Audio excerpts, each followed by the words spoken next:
我哋成日將呢個世界睇成一個需要去應對嘅地方，但好少會去諗，其實我哋天生就係為咗嚟見證呢一切。擁有一粒唔單止睇到眼前事物，仲可以觸及未知領域嘅腦袋，其實係一份好震撼嘅禮物。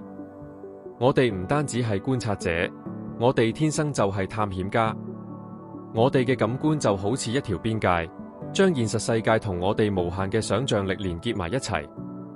諗下我哋平時點樣用視覺，我哋用佢嚟揾鎖匙、過馬路，但其實我哋仲有一種獨特嘅能力，可以喺一個新概念入面睇到美感。當你望住光線點樣灑落一座建築物，或者睇到一條複雜數學公式入面嘅邏輯，你睇到嘅唔單止係事物，而係一種關於可能性嘅建築學。我哋擁有一種天賦，可以喺一張白紙上面睇到1000種未來。視覺就係我哋去探索如果會點嘅鏡頭。對於驚嘆呢種感覺，其實係有一種節奏嘅。我哋聽到城市嘅噪音，但同時亦可以聽到一個新諗法產生嘅共鳴。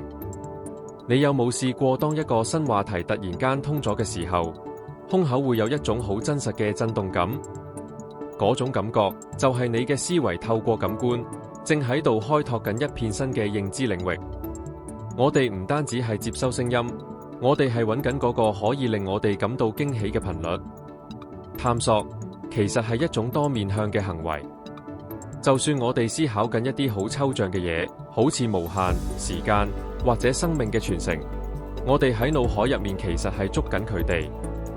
我哋帶住好奇心伸出手，去觸摸可能性嘅邊緣。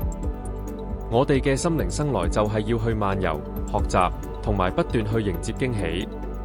我哋之所以擁有呢啲工具，係為咗無論身處何方，都可以揾到一個新嘅地平線。如果你最近因為見到某種景象，或者接觸到某個新概念，而令你諗起呢個世界仲有好多嘢值得去探索，好歡迎你喺留言區同我分享嗰一刻嘅驚喜。